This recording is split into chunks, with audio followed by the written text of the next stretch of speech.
नमस्कार, good morning, सुप्रभात। बहुत स्वागत आप सभी का न्यूज इंडिया पर। मैं हूं आपके साथ सुचित्रा गुप्ता। तो आइए खबरों की शुरुआत कर लेते हैं। देखिए, दिल्ली में 10 नवंबर को हुए ब्लास्ट के बाद से लगातार इसमें नए खुलासे हो रहे हैं, नए डेवलपमेंट्स हो रहे हैं। इस बीच कई लोगों की गिरफ्तारी हो चुकी है। अपडेट यह है कि दिल्ली ब्लास्ट में एक और गिरफ्तारी हुई है। उमर का एक और साथी गिरफ्तार किया गया है, जिसका नाम जसीर बिलाल बताया जा रहा है। जसीर बिलाल नाम का संदिग्ध कल गिरफ्तार हुआ है और बम धमाके की साजिश में शामिल था जसीर। आज पटियाला हाउस कोर्ट में जसीर की पेशी भी होने वाली है। ये बड़ी खबर हम आपको बता रहे हैं। लगातार देखिए, दिल्ली ब्लास्ट के बाद से कई अहम खुलासे हुए हैं, जिनमें एक का व्हाइट कॉलर टेरर मॉड्यूल का देखिए खुलासा हुआ है, जिसमें कई डॉक्टरों की गिरफ्तारी हो चुकी है और अब जसीर बिलाल नाम के एक संदिग्ध को पकड़ा गया है और ये संदिग्ध दिल्ली के ब्लास्ट में शामिल था, ऐसा जांच एजेंसियां बता रही हैं। आज पटियाला हाउस कोर्ट में इसकी पेशी होनी है। जसीर बिलाल को पेश किया जाएगा और उसके बाद इसकी कस्टडी मांगी जाएगी और कस्टडी के दौरान पूछताछ की जाएगी। इसी बीच doctor Shaheen, doctor Adil, doctor Farooq और कई ऐसे नाम इसमें शामिल हैं जो दिल्ली के ब्लास्ट को लेकर सक्रिय थे। और इसके पहले भी जब खबरें निकलकर सामने आई थी, जब जांच में पता चला था कि एक गाड़ी में नहीं बल्कि कुल 32 गाड़ियों में ब्लास्ट करने का प्लान था। इसके बाद से लगातार सुरक्षा एजेंसियां इसमें जांच में लग गई और जाहिर सी बात है, केंद्र सरकार की ओर से भी कोई भी लूपहोल छोड़ने को नहीं कहा गया। इतना ही नहीं बल्कि केंद्र सरकार ने इस बात को भी कहा है कि जांच पूरी होनी चाहिए और विस्तृत होनी चाहिए, अंदर तक जांच होगी। और इसीलिए देखिए, अल-फलाह यूनिवर्सिटी से जुड़ी भी एक बड़ी खबर सामने आई, जहां पर अल-फलाह यूनिवर्सिटी के फाउंडर से अब पूछताछ होने वाली है, क्योंकि अल-फलाह यूनिवर्सिटी इस वक्त बिल्कुल टेरर का हम कह सकते हैं एपिसेंटर बन चुका है, क्योंकि वहीं पे जो आतंकी पकड़े गए हैं, वहीं पर ये पढ़ाया करते थे, वहीं पर रहकर, और अल-फलाह यूनिवर्सिटी के लैब में ही एक जहर बनाने का काम कर रहे थे। क्योंकि एक्सप्लोजिव से आप 100, 50, 150 लोगों की, 200 लोगों की आप जान ले सकते हैं। लेकिन ये जो जहर बनाया जा रहा था, इस जहर बनाने के दौरान इनकी ये प्लानिंग थी, क्योंकि ये डॉक्टर थे, ये डॉक्टर उन मरीजों को प्रेस्क्राइब करते हैं ताकि लोगों की इससे जान ली जा सके। रीसिन नाम का जहर बनाने की कोशिश लगातार की जा रही थी, लेकिन जब इस आतंकी मॉड्यूल का खुलासा हुआ, उसके बाद से लगातार अब इसके बीच में नए डेवलपमेंट्स भी आ रहे हैं। लेकिन अभी ताज़ा डेवलपमेंट क्या है, हमारी सहयोगी आंचल हमारे साथ जुड़ गई, उनका रुख कर लेते हैं। आंचल, एक और गिरफ्तारी होती है जिसका नाम जसीर बिलाल बताया जा रहा है।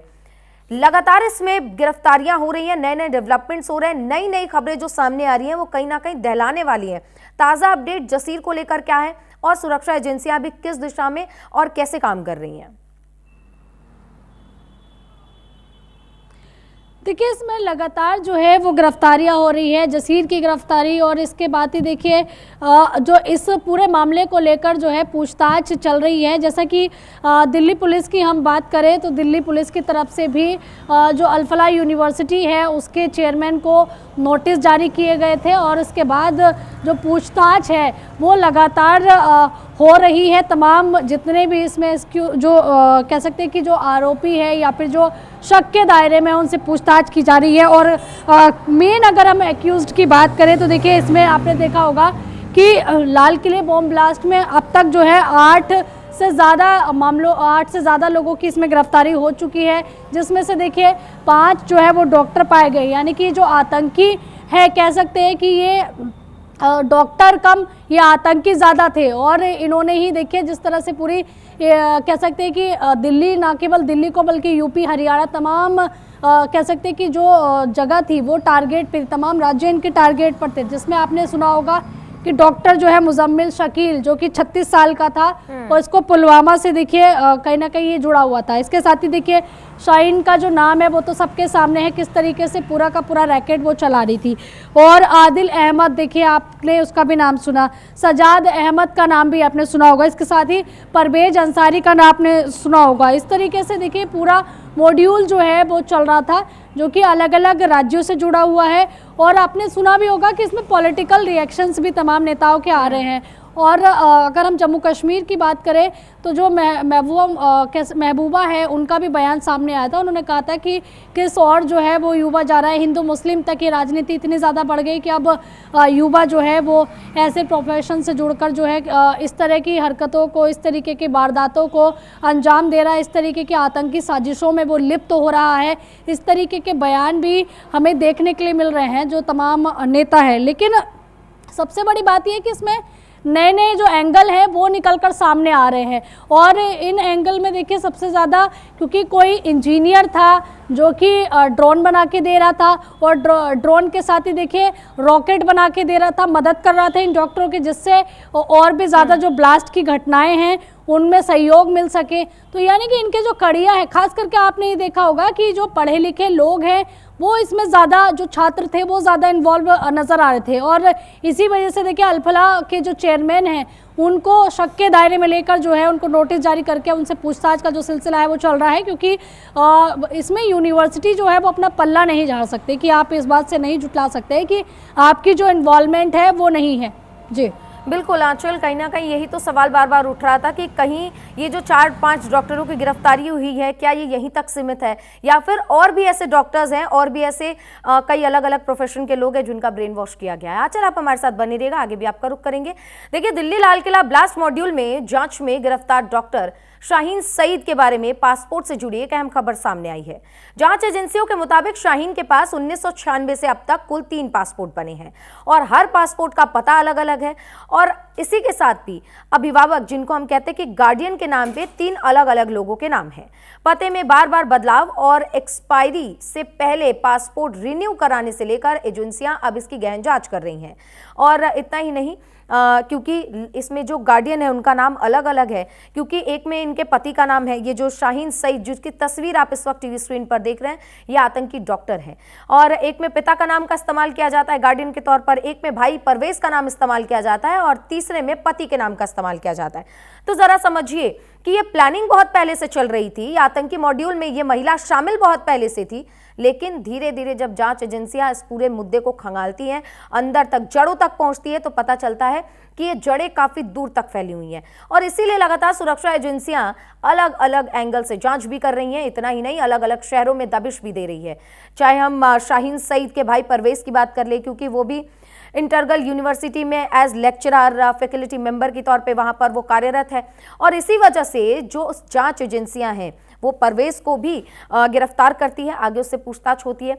और ये शाहीन सईद, जिसकी तस्वीर आप इस वक्त टीवी स्क्रीन पर देख रहे हैं, ये बहुत पहले से आतंकी मॉड्यूल में शामिल हैं। 3-3 पासपोर्ट इसके पास से बरामद होते हैं। तीनों पासपोर्ट में पता अलग है, तीनों पासपोर्ट में गार्डियन का नाम अलग है।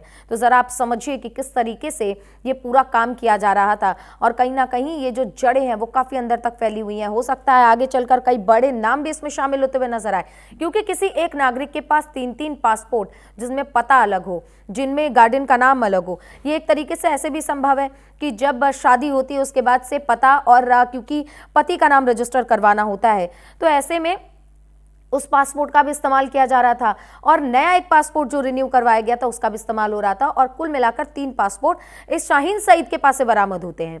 अब लगातार जांच एजेंसियां इस बात की तलाश में है कि इन 3 पासपोर्ट के जरिए कौन कौन सी कंट्री शाहीन सईद घूम कर आई हैं, कौन कौन सी कंट्री होकर आई हैं, वहां से भी क्या इसके लिंकअप होते हैं, यानी कि पाकिस्तान भी गई थी इसके पहले। तो इन्हीं सारी चीजों को लेकर इस वक्त जांच एजेंसियां बिल्कुल अलर्ट मोड पर है, जांच कर रही है। आज एक और गिरफ्तारी की खबर जो सामने आई है, जिसका नाम है जसीर बिलाल, उसको लेकर भी अब जांच तेज हो गई है कि आखिर ये दिल्ली ब्लास्ट में किस तरीके से इसमें शामिल था, इसका क्या रोल था। इन तमाम चीजों को लेकर सुरक्षा एजेंसियां अब जांच कर रही हैं। अब देखिए, जैसे अल-फलाह यूनिवर्सिटी जो कि एपिसेंटर बन चुका है आतंक का, अल-फलाह यूनिवर्सिटी के फाउंडर से पूछताछ होगी। क्राइम ब्रांच के संपर्क में है फाउंडर जावेद फारूकी, और दिल्ली क्राइम ब्रांच जल्द ही पूछताछ करने वाली है, जिसके बारे में हम अभी आपसे थोड़ी देर पहले चर्चा भी कर रहे थे।